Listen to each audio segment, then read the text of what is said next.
Monograma. Turime raidę P, dabar po tokia keista horizontale, kuri yra kitos raidės dalis, rašome didingąją A.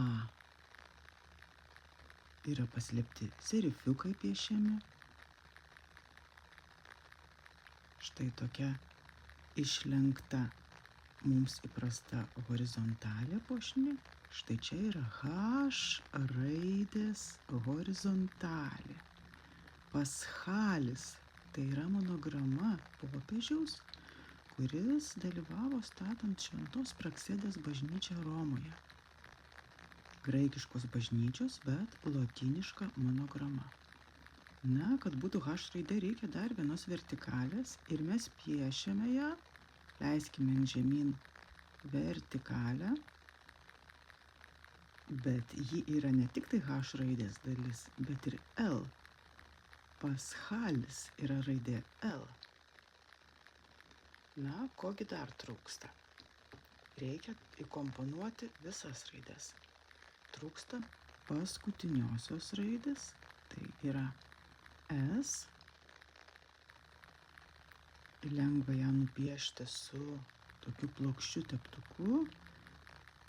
Žiūrime į vidinės taip pat erdves.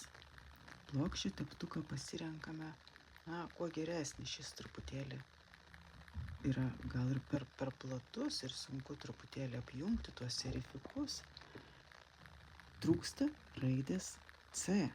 Kad būtų garsas H, mums dar reikia raidės C, nes turime P, A, toliau nėra C, yra H, tokia, tarsi pusinė, bet jinai vis tiek yra. Vėl A ta pati, L, taip pat I, ją galima įžiūrėti irgi statmenyse ir paskutinė raidė C. Bandome vidinę erdvę padaryti kuo apvalesnę. Na ir trūkumus visokius galima taisyti vėliau tuo pačiu teptuku arba taip pat paėmus plonesnį teptuką galima ir apvalų. Tiesiog galutinis vaizdas turi būti gražus. Na, o monograma, jinai, kaip matot, susikomponuoja į tokį vientisą kompoziciją, kuri Praksėdės bažnyčioje dar yra apibrėžta, jinai yra apskritime.